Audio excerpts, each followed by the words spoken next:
j'ai crié en ouvrant ma bouteille. Elle était vide. Toute ma vie venait de s'effondrer. Je m'appelle Ruth Mangy, et pendant des années j'ai cru être une chrétienne fervente. J'allais à l'église chaque semaine. J'animais des réunions de prière. Beaucoup admiraient la manière dont je priais avec assurance et autorité. Mais ce que j'ignorais, c'est que le ciel voyait autre chose, quelque chose que mon propre cœur refusait de reconnaître. Un soir, tout a changé. Je rentrais d'une longue journée, épuisé, irrité, vide spirituellement. Comme d'habitude, je me suis agenouillé et j'ai prononcé quelques mots rapides, mécaniques, sans aucune émotion. Ce n'était pas une prière. C'était une habitude, une routine creuse. Je ne savais pas que la présence de Dieu s'était déjà retirée de cette pièce. Soudain, une douleur violente a transpercé ma poitrine. Comme si une main invisible pressait mon cœur. Mes jambes sont devenues lourdes, mon souffle court.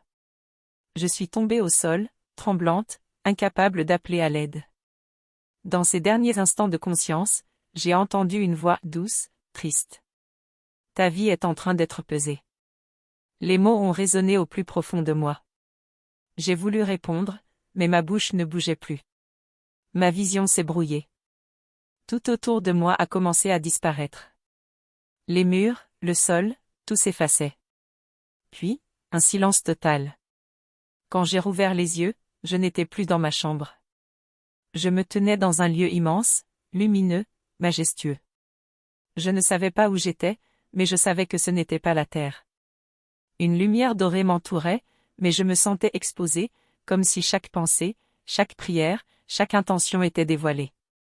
Devant moi se tenait un être magnifique, rayonnant, plein de douceur et d'autorité. Sans bouger les lèvres, il parla. Ta vie est pesée, et tes prières témoignent contre toi. Avant que je puisse répondre, un vent puissant me saisit. Je fus transporté à travers un tunnel de lumière, non pas avec mon corps, mais avec mon âme. Des scènes de ma vie défilaient sous moi. Des moments oubliés. Des moments auxquels je ne pensais jamais que Dieu prêtait attention. Puis, au loin, je l'ai vue. Une immense salle dorée, plus brillante que le soleil, infinie. Les murs étaient couverts de rayonnages remplis de bouteilles scintillantes, certaines flamboyantes, d'autres faibles, d'autres encore sombres et poussiéreuses. Je tremblais, sans comprendre encore ce qui m'attendait. En entrant, une chaleur douce m'enveloppa. Je savais que rien ne pouvait être caché ici, pas même les intentions de mon cœur. Une grande porte s'est ouverte devant moi, laissant jaillir une lumière dorée. En avançant, je suis resté sans souffle. La salle était si vaste qu'elle semblait sans fin, éclairée d'une lumière vivante. Des anges se déplaçaient silencieusement, portant des bouteilles remplies d'une lueur dorée. Certains plaçaient de nouvelles bouteilles flamboyantes sur les étagères du haut. D'autres rangeaient des bouteilles ternes ou couvertes de poussière. Un ange s'est approché de moi. Sa voix était douce mais chargée d'éternité. Bienvenue, Ruth Mangy. Ceci est la salle des prières. Ici sont conservées toutes les vraies prières, celles qui viennent du cœur. Le ciel écoute la sincérité, pas le volume des mots. Il leva la main et les bouteilles se mirent à briller davantage, comme si elles répondaient à son autorité. Viens, dit-il. Il est temps que tu vois ce que le ciel a vu. Mais plus nous avancions dans le hall, la lumière s'est estompée. J'ai commencé à voir des bouteilles à moitié remplies. Certaines étaient fendues, d'autres couvertes d'une épaisse couche de poussière, comme si personne ne les avait touchées depuis des années. Une profonde tristesse se lisait sur le visage de l'ange. Celles-ci appartiennent à ceux qui ne prient que lorsqu'ils ont besoin de quelque chose ou lorsque les autres les observent. Leurs voix sont fortes, mais leurs cœurs sont loin. Nous continuâmes de marcher. Soudain, mes pieds s'arrêtèrent d'eux-mêmes. Devant moi se trouvaient des bouteilles presque vides, quelques gouttes à peine scintillantes, et certaines étaient complètement sèches, couvertes de toiles d'araignée et de poussière. Elles semblaient abandonnées. Une lourde tristesse oppressait ma poitrine. Seigneur, sont-ce vraiment des prières? Murmurai-je. L'ange répondit avec douleur. Ce sont des prières qui n'ont jamais atteint Dieu. Des paroles sans foi, sans attention, sans repentir. Des mots répétés par habitude, prononcés alors que l'esprit vagabondait. Je couvris ma bouche, tremblante, car à mesure qu'il parlait, mes souvenirs défilaient, les prières hâtives, celles que je ne pensais pas vraiment, celles que je récitais en pensant à autre chose. Nous marchâmes encore jusqu'à ce que l'ange s'arrête soudain.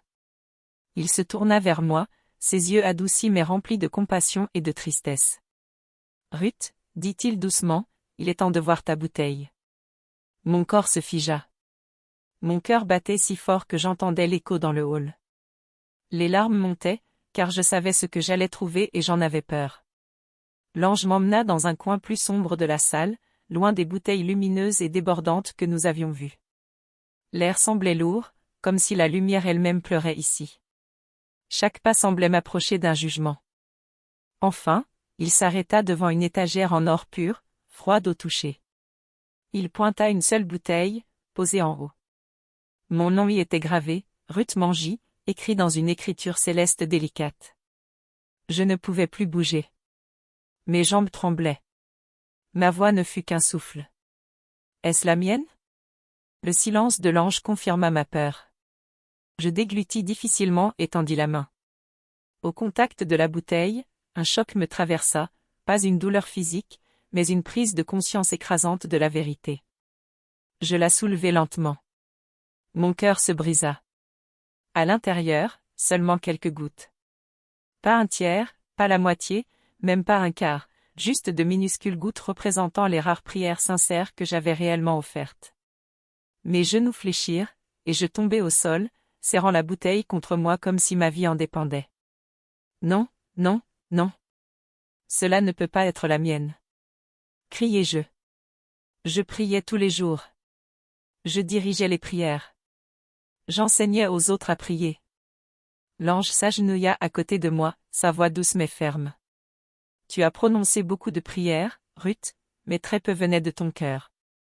Je secouai la tête avec violence. Des larmes coulaient. Mais je priais. Je priais constamment. Ses yeux étaient emplis de la vérité douloureuse. Tes lèvres bougeaient, mais ton cœur s'évadait. Ta voix s'élevait, mais la foi était absente. Tu répétais des mots que tu ne pensais pas. Chaque mot me transperçait davantage. Des scènes de ma vie défilaient autour de nous, je priais en faisant défiler mon téléphone, je récitais des prières rapidement pour soulager ma culpabilité, je fermais les yeux mais pensais à des choses terrestres, je priais parce que les autres s'attendaient à ce que je le fasse. Chaque instant emplissait le hall comme une accusation silencieuse. La bouteille dans mes mains se mit soudain à se fissurer. Une fine fracture apparut sur le côté, brillante comme une blessure. L'ange recula, le visage marqué par la tristesse. Quand la bouteille d'un croyant se fissure, dit-il, c'est que l'âme est en danger. La vie de prière a été négligée trop longtemps. La fissure s'élargit. Un grondement retentit dans le hall, comme une alarme dans les tribunaux du ciel. Le mouvement angélique au loin s'arrêta. Les lumières s'affaiblirent. Une présence de jugement oppressante emplit l'atmosphère. Je pressai la bouteille contre ma poitrine, sanglotant. Ne la laisse pas se briser. S'il te plaît. Mais elle continuait à se fissurer. Puis l'ange murmura quelque chose qui fit trembler mon âme. Ruth, ta vie est en train d'être pesée, et cette bouteille de prière en est la preuve. Un vent violent souffla dans le hall. La lumière tourna en ombre sur les bords. Je sentis une force me tirer, non pas vers le haut, mais vers le bas. Des démons commencèrent à émerger des ombres du hall, leurs yeux fixés sur moi. Avec horreur, je compris que l'endroit où j'étais entraîné n'était pas le ciel. Le vent violent me souleva et me tira à travers l'espace, non vers le haut ni vers l'extérieur, mais vers le bas, comme si une main invisible géante arrachait mon âme. Mes cris résonnaient, mais personne ne répondait. La chaleur du hall, la lumière dorée, la présence douce des anges disparurent.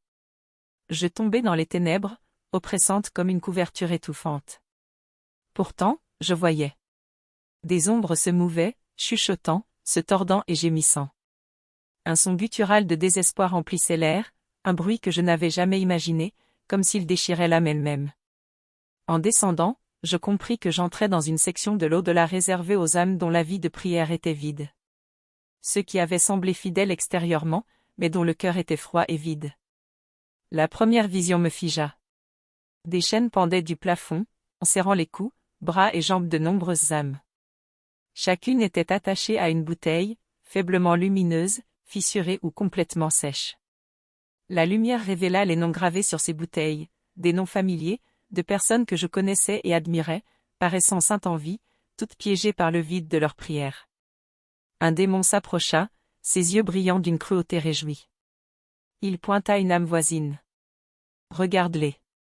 Ils priaient pour être vus, pour attirer l'attention, pour recevoir une récompense. Mais leur cœur n'a jamais murmuré la vérité. Je vis des ministres, des anciens, de jeunes hommes et femmes, tous liés à des bouteilles reflétant la superficialité de leurs prières. Ils criaient silencieusement, les lèvres bougeant sans son, les yeux implorants, mais rien ne venait. Ma propre bouteille trembla dans mes mains, les fissures s'élargissant. Je compris que si je n'étais pas prudente, mon âme les rejoindrait. Soudain, un ange apparut à mes côtés, radieux mais empreint de tristesse. Ruth, voici la réalité d'une vie de prière vide. Le ciel préserve la sincérité du cœur. Sans elle, l'âme devient vulnérable et les démons ont un droit légal. Je regardai de plus près et vis l'horreur. Chaque démon semblait se nourrir du vide des bouteilles, tirant les âmes vers le tourment.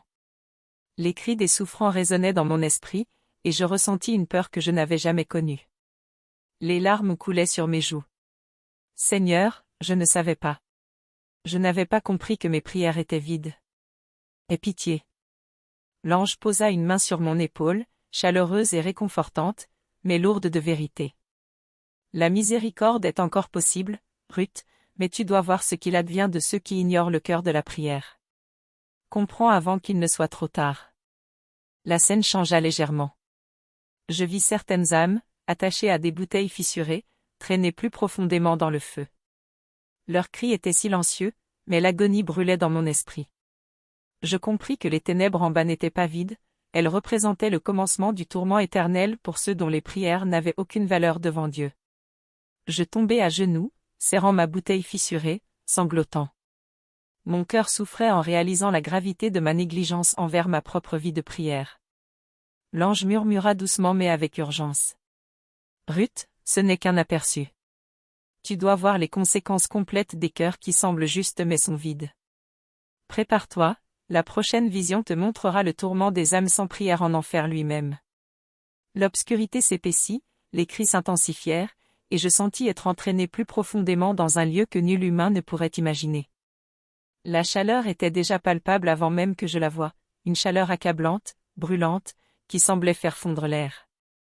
Les cris des âmes étaient insupportables, une chorale de souffrance qui déchirait mon esprit. Devant moi s'étendait un paysage de feu et d'ombre, avec des rochers noirs et pointus. Des rivières de lave serpentaient dans l'obscurité, et les âmes se tordaient, enchaînées à des bouteilles fissurées, leur dernière prière gaspillée et oubliée. L'odeur de soufre et de brûlé emplissait mes narines. Je voulais fermer les yeux, mais je ne pouvais pas. Je devais voir. Et ce que je vis me brisa presque. Des âmes qui avaient semblé fidèles en vie étaient ici. Des ministres priant sur scène mais vivant pour la cupidité en secret. De jeunes hommes et femmes priant par habitude, mais n'ayant jamais cherché le cœur de Dieu. Tous enchaînés, tous silencieusement en souffrance, piégés par la vacuité de leurs prières. Une âme attira mon attention, une femme que je connaissais de mon église d'origine, luttant contre ses chaînes. Sa bouteille était complètement sèche. Je voyais de minuscules fragments de ses prières flotter dans l'air comme de la fumée, mais elles ne parvenaient jamais au ciel et se dissipaient avant d'y arriver. Un démon s'approcha d'elle et siffla. « Tu as parlé à Dieu, mais ton cœur était ailleurs. Maintenant ton âme nous appartient. » Les yeux de la femme croisèrent les miens un instant, comme un appel silencieux, et je compris avec horreur que cela aurait pu être moi. Je serrai plus fort ma propre bouteille fissurée, les dernières gouttes de sincérité qu'il me restait scintillant faiblement. Une autre scène apparut devant moi, un homme, autrefois respecté comme ancien de l'Église, était enchaîné à sa bouteille. L'ange murmura à mes côtés, « Vois comment les âmes sans prière nourrissent les ténèbres. » Chaque mot gaspillé, chaque instant de véritable dévotion ignorée devient une chaîne pour leur tourment. Les démons traînaient les âmes dans des rivières de feu en riant, d'autres étaient suspendus dans les airs, se débattant sous des forces invisibles, reflétant le chaos de leur cœur terrestre. Puis, j'entendis une voix intérieure, tremblante et désespérée. « Seigneur, j'ai prié, j'ai servi, je suis allé à l'église, j'ai lu la Bible.